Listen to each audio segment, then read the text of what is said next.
You are Locked On Patriots, your daily New England Patriots podcast. Part of the Locked On Podcast Network, your team every day.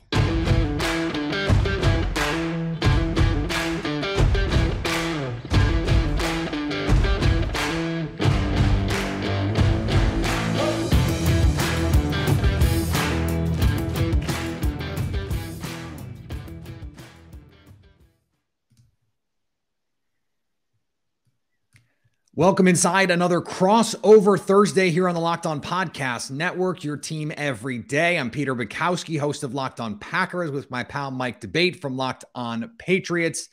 And we like to thank all of you for making Locked On Packers and Locked On Patriots your first listen every day. As I always say, we hope you like starting your day with us as much as we like starting our day with you. I'm glad to start my day with you, Mike. And crossover Thursday is presented by our friends at PrizePicks. PrizePicks is so much fun and so easy to play. No competing with other players, just you versus the projections available. You don't have to beat me and Mike. Just pick 2 to 5 players, and if they score more or less than their PrizePicks projections, you win up to 10 times the money on your entry. It can take literally less than 60 seconds to enter. It's that easy. We love PrizePicks, and we know you will love it too. First-time users can get a 100% instant deposit match up to $100 when you use the promo code Locked On. That's PrizePicks.com. Promo code Locked On. Mike, let's get into the fun stuff on a show with two teams that have had a lot of success for a long time. We have two fan bases that have been just sort of spoiled by the success. Patriots fans, certainly more than Packers fans in terms of winning titles, but these are the two premier franchises in terms of winning over the last, 20 years, which is great. The big storyline, it seems to me, when it comes to New England is what's going on at quarterback with Mac Jones. What can you tell us about the latest from Bill Belichick? Because on Wednesday, a little bit of maybe gamesmanship or potentially some breaking health news on the status of Mac Jones.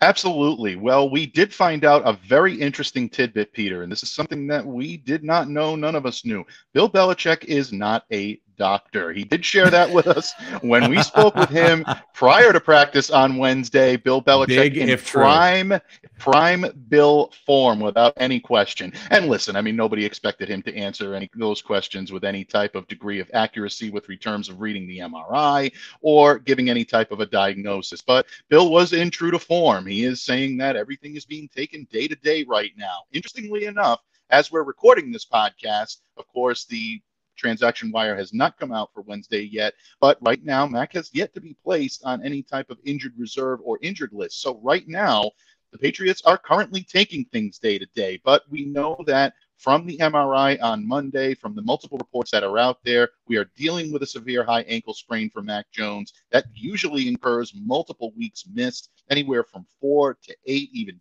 10 have been projected. I always say virtue lies in the middle, so I'd probably split that in terms of the time I expect him to miss on the field.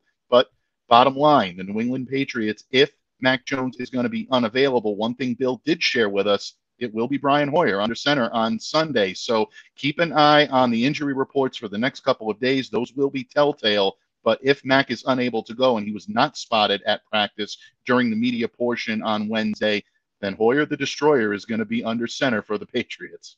Hoyer the Destroyer. I love it. So the way that I was looking at this, Mike, was like, isn't just the caution, just the prudent play here. This is a first-round quarterback, a guy who played really well for you last year, who is not off to the hottest of starts this season. Right.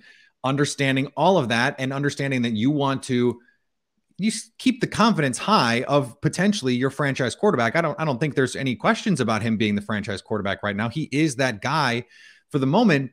Why would you risk it? Why would you put him out there at okay, less than 100% is being uncharitable to everyone who playing football every week. Like, no one is 100% already in week 3, but at, let's say, 65 or 70%, it seems to me the prudent play is to say, Brian, get out there, give Mac a couple weeks to heal, and then we'll figure it out moving forward.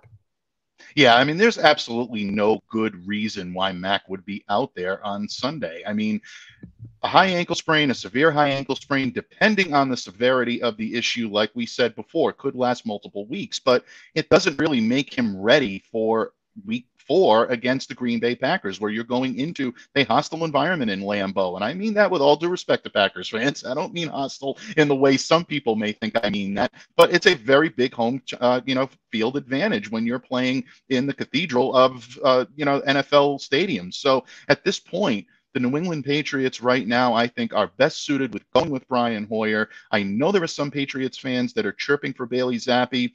137 overall. New England fans want to see what they have in this kid, but to me, there is still that green nature of the way he plays the game, and also some issues about him trying to throw on the run, which I think could lend himself into big-time problems with this Packers defense. So at this point, you pick what best option is available for you. And even if Mac, for some reason, is not completely medically ruled out of this game, I still don't understand how you don't go with Brian Hoyer as your starter on Sunday. Part of this, too, has to be about who's on the field, right? I mean, we'll talk about the matchups in this game, but it seems like the offensive line, the skill position players, especially the pass catchers, we're not talking about a super elite group here. So you need your quarterback certainly to be processing at 100% to win, but he needs to be able to push off his back foot to plant on that front foot. Like your feet, quarterback is played with your arm, but it's also played with your feet almost as importantly as what's going on with your arm. So that just seems like Mac Jones probably not going to play. It's going to be Brian Hoyer. And let's be honest, the difference between Mac Jones at 65, 70% and Brian Hoyer at this point, it's probably not that big, right?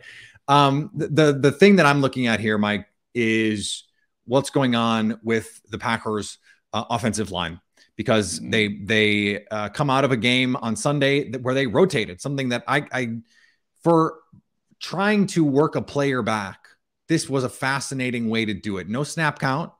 It's one drive, one drive, one drive, one drive. And David Bakhtiari and Yosh Nijman ended up almost perfectly splitting the snaps. It was like 53-47 in terms of percentage. And they both played pretty well. This is a New England pass rush that does not get a lot of pressure, does not get a lot of individual wins. And part of that is personnel. Part of that is by design. That's just sort of like the Bill Belichick way. They are 31st in pass rush win rate on ESPN. So that's a big deal this week. David Bakhtiari apparently came out of the protocols and the, you have to check in with your injured guys after the game, make sure they're okay. It sounds like he's doing well, but that's not assurances that he's going to play 100% of snaps. So, that is the thing that I'm trying to keep my eye on. How does he make it through the week? How is he progressing? Because I think if the Packers can protect Aaron Rodgers in this game, it's going to be a long day for New England. Yeah, without any question. And I think you hit the nail right on the head in terms of, and we'll get into matchups in just a moment, but New England right now has tried to do everything they can to be a good run stopping team. But if that offensive line of the Green Bay Packers gives them difficulty up front, and they're more than capable with the talent they have at that position, it's going to be a very long day for New England, because the run is going to have to be their bread and butter if they're going to want to succeed in any type of offensive mode. So this is going to be something that I think is going to be really, really good for us and for Packers fans to watch. And I don't know about you, but I'm definitely looking forward to this one. Oh yeah, absolutely. And just one little stat before we move on here to the matchups. I mentioned the pass rush win rate. They're also 24th right now in run stop win rate.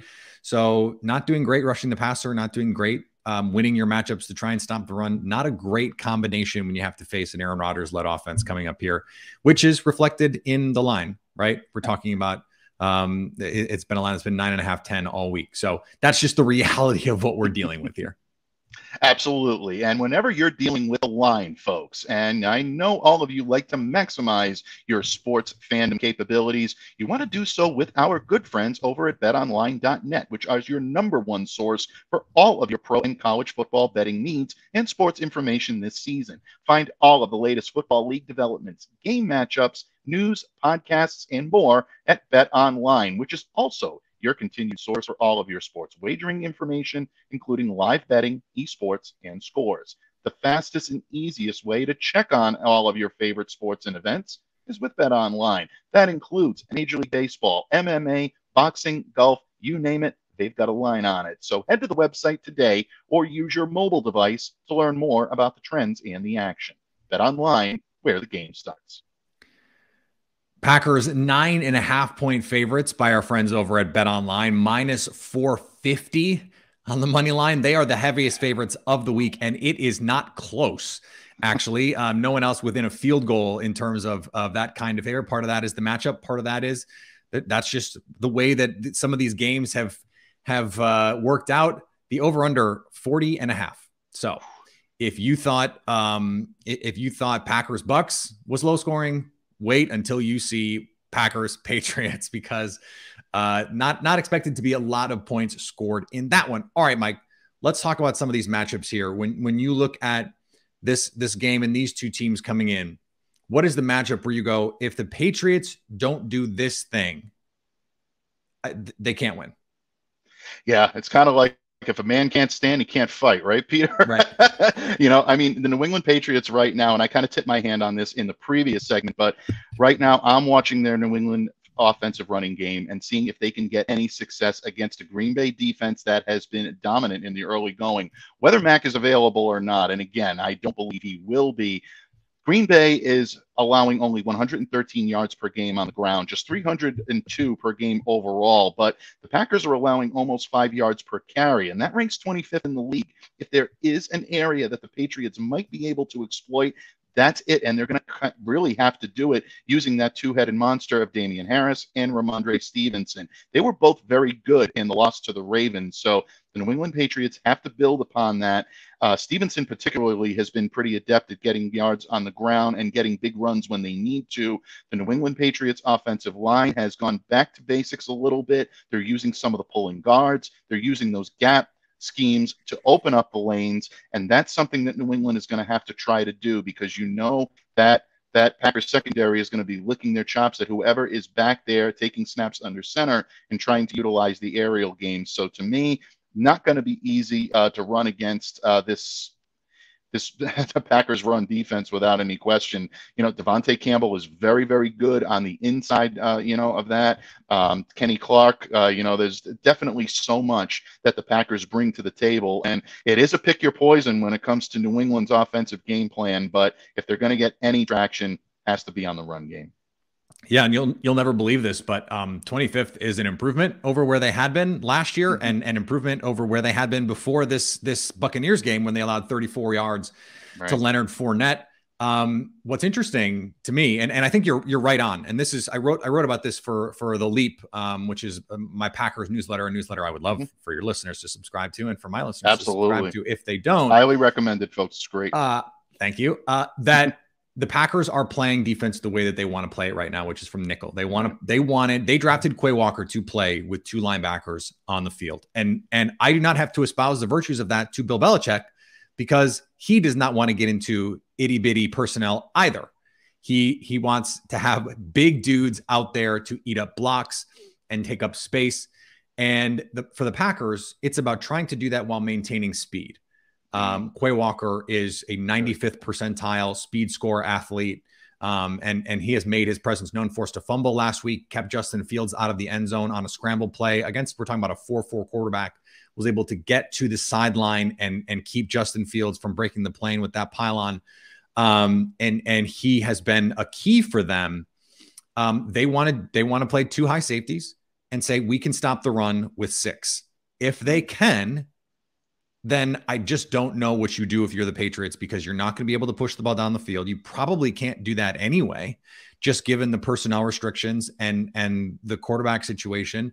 So it's going to have to be Damian Harris and Ramondre Stevenson. And I think that is going to be the way that you do it. You basically take the approach from the Bills game that was played in the wind tunnel last year, right? Where it's just like, here are every gap and power run we can think of with the heaviest people on the field we can find, and try and make the whole plane out of Damian Harris. Like, I think that's essentially what they have to do. What's interesting to me, Mike, and I didn't realize this quite until I saw it, because I didn't think Baltimore looked that great last week running the ball. But if you look at the rush EPA numbers, the Patriots have the 31st defense in EPA per rush allowed. Absolutely. That is a problem. They are 31st in success rate.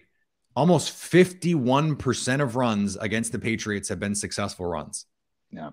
if they can't stop Aaron Jones and A.J. Dillon, it is going to get over early at Lambeau Field on Sunday. And that's just the reality, because the only way to stop this offense is to stop the ground game, because everything comes off of that. And if you're keeping the Packers in advantageous down and distances, I don't know what you're supposed to do if you're Bill Belichick. Now, this is fascinating. And I want to ask you about this. We talked about this a little bit off pod last night when we were doing our hit for Locked On Sports today. Right. The thing that Bill Belichick wants to do is make you play left-handed, right? He wants to take away the thing that you are best at and make you do the thing that you are struggling at. So when he watches the Tampa Bay tape, is he going to try and make this team say, okay, we're going to play cover one all day, single high, load the box. You are not going to run the ball on us, I promise. And if you want to throw the ball over our heads, I dare you. I dare you, Aaron Rodgers. I dare you. That was kind of Todd Bowles' approach, and it worked. I wonder if that's going to be Bill Belichick's approach this week. If you had to guess, what would your guess be? And I know this is always dangerous because that man he forgot more about football last night in his sleep than you and I would ever know about football. But if you had to sort of peer inside the mind there, what do you think is going to be the defensive approach in this game? Yeah, I mean, you hit the nail on the head. Trying to predict what Bill Belichick is going to do is trying to predict the actions of the Oracle of the Crystal Sea. It's just not possible. You're going to see something that you don't expect. But if I'm Bill Belichick, and this sounds so ludicrous for me to actually say out loud, the poison that you pick in this game is trying to let Aaron Rodgers beat you. And I know that is a very dangerous game, and you're opening yourself to a potential offensive onslaught, because when Aaron is on his game, there's nobody better. And that's the situation that the Patriots right now have to go through. You hit the nail on the head just a moment ago, Peter, when you said that both Aaron Jones and A.J. Dillon have been outstanding, averaging almost 7 yards per carry. A lot of that production coming over the course of the last couple of games. So they're building their momentum, whereas the Patriots run defense is waning. You're absolutely right. The Packers averaging 128 yards per game on the ground. New England's run defense reeling after that performance against the Ravens last week. 4.9 yards per carry. Based on those numbers, you definitely know that the Packers are going to want to see a steady diet of Jones and Dillon running the football. So defensively, Patriots are going to have to stack the box. They're going to have to try to keep that running game of the Green Bay Packers from getting on track, because if they don't, it's going to be an extremely long day.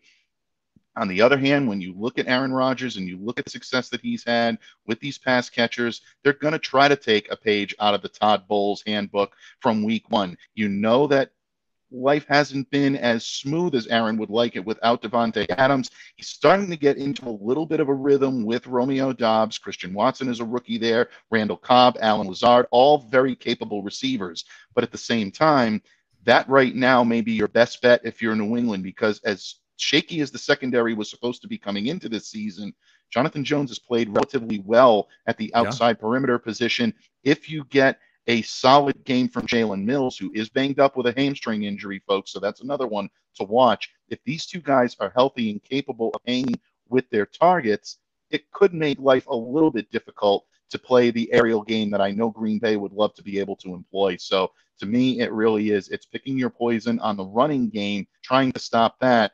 But that is not going to be an easy task for the New England Patriots.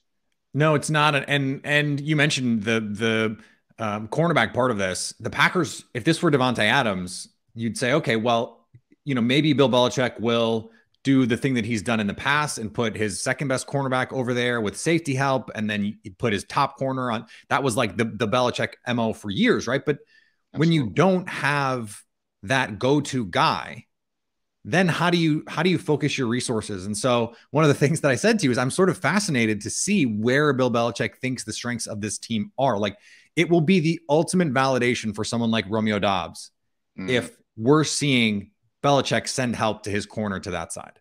And this is just one of those things that I am absolutely fascinated to see. And another injury in the secondary. What's the situation with Kyle Duggar right now? Because there was some question about what's going on with him there. He did practice. Kyle right now is, I believe, working his way back in. At the time that we're recording this, folks, Wednesday's injury report was unavailable to me, so I don't have his exact status, but he was present. So we'll take a look and see what is going on with Kyle Duggar. We know the knee injury kept him out of action last week. The feeling around the locker room, the feeling around New England was that it was precautionary more than a situation where it was an absolute must that he wasn't able to go. Now, that's not saying that Kyle Duggar was, taking it easy and just, resting or for anything. He was not capable of playing in that game. But my feeling is that if it were a playoff game, it might have been a little bit of a different story. But again, that's just information that I have not confirmed or not making a report there. That's going to be a big situation for the Patriots as well, because we saw Mark Andrews absolutely eat up that defensive backfield that's typically pretty good at defending tight ends because of Kyle Duggar. If not, the Packers have 4 capable players of playing the tight end position that could make life very difficult for their defense. That's a big one to watch as well, Peter. Yeah, get your Big Bob Tunyon shares in daily fantasy. Start them in fantasy if you've got them. Just something to keep an eye on there. And I do want to say before we get to our last segment here, for your listeners, Jair Alexander considered day-to-day right now. And this is my listeners too, because Matt LaFleur just told us that. And he said, I'm always concerned about my injured players, but Jair is day-to-day. So doesn't seem to be the reports from Tom Pelissero right away where this is not a long-term injury. But that doesn't mean he's going to play Sunday. That doesn't mean he's going to play next week in London. That doesn't mean he's going to play against the Jets the week after that. So just something that we need to keep our eyes on here moving forward. And speaking of keeping our eyes open, my listeners have heard this story before. Mike, yours haven't. But before I got married, my wife lost her engagement ring. And she didn't lose the engagement ring. She lost the diamond in the ring.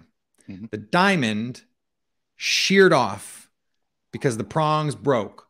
In a public bathroom, this happened. And she came back an hour later and the diamond was there. She found it on the floor. Wow. And we sent it to our jeweler and they were able to repair it. But imagine if she hadn't found it. Imagine if she had lost this symbol of our love, right? Oh, man. You've seen the videos of people doing stupid stuff on boats. Yeah. Don't propose on boats. Come on, just stop doing it. Why are you doing it on docks? Why are you doing that? I don't understand it.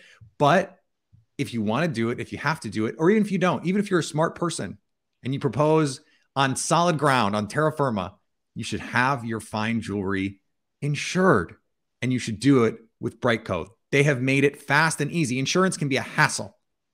Insurance can be a nightmare. But what if you could do it in under 2 minutes on your phone? Why wouldn't you do that? Why wouldn't you have a plan for the things that mean the most to you in your life? For $5 a month, you can get totally comprehensive coverage, and it won't take more than 2 minutes on your phone. Go to brite.co/locked on.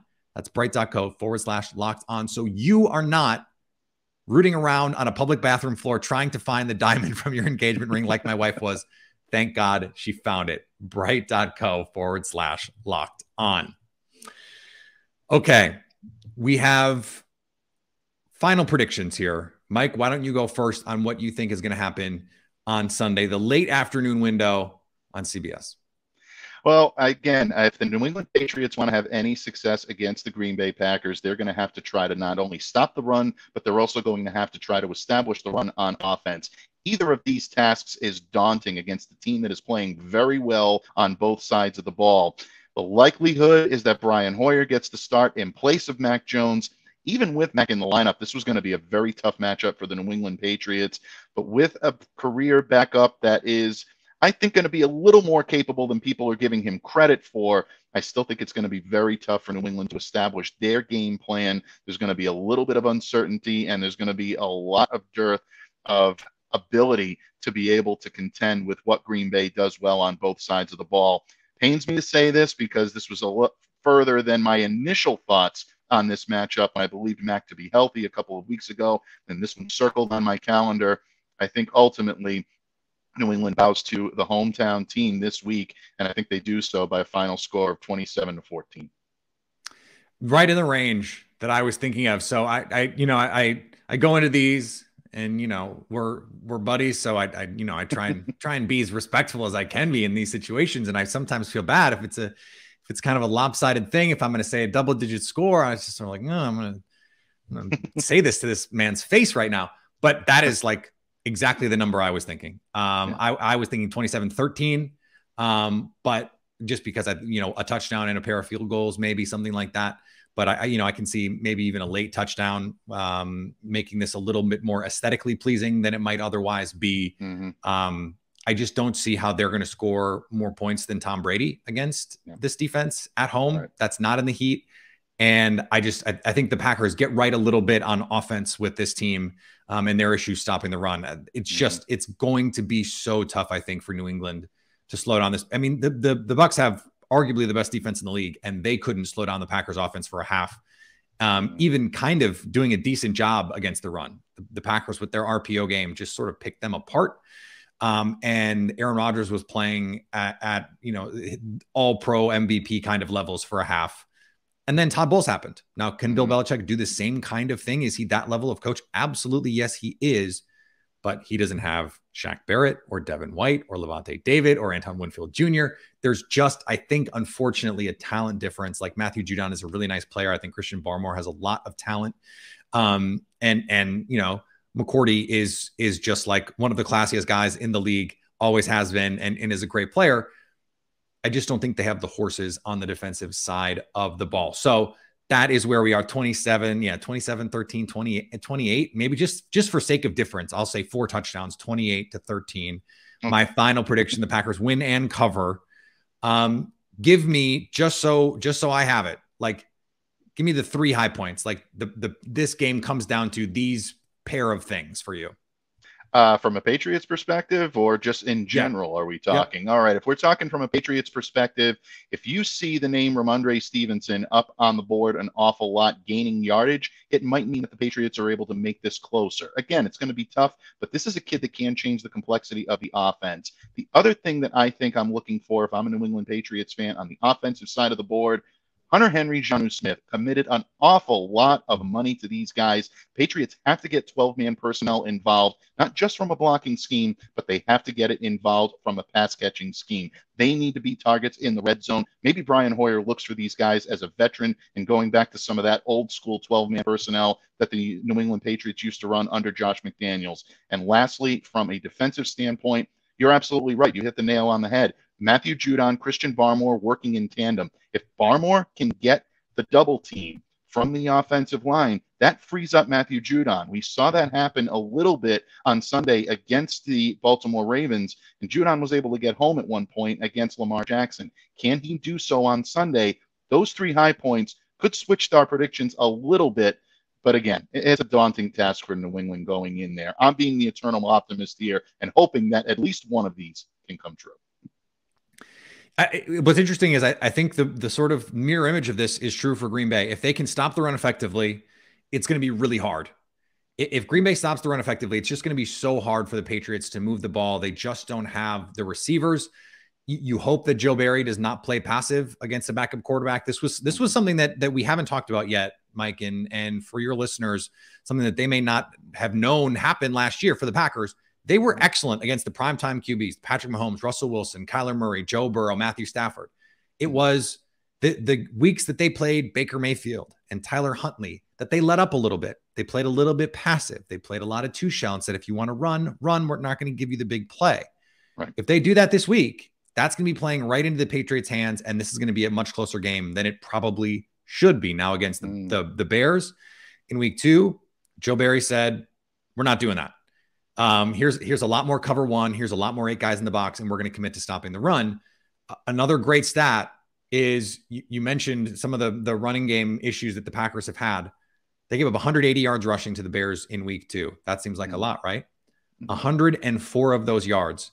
Yes, 104 of them came on one drive that featured a sack and a false start penalty. When the game was out of reach, the Packers were in nickel. The Bears stayed in 12 and ran the ball down the field.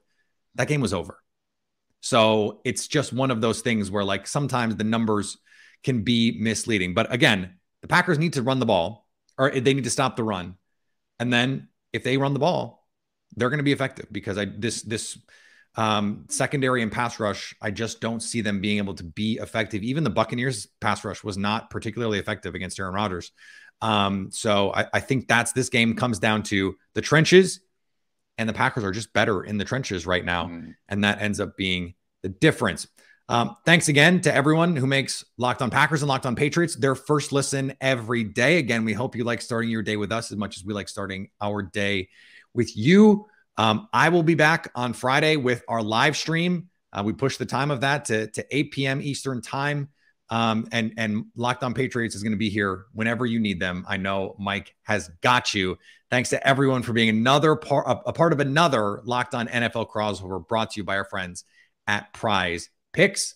We'll see you later.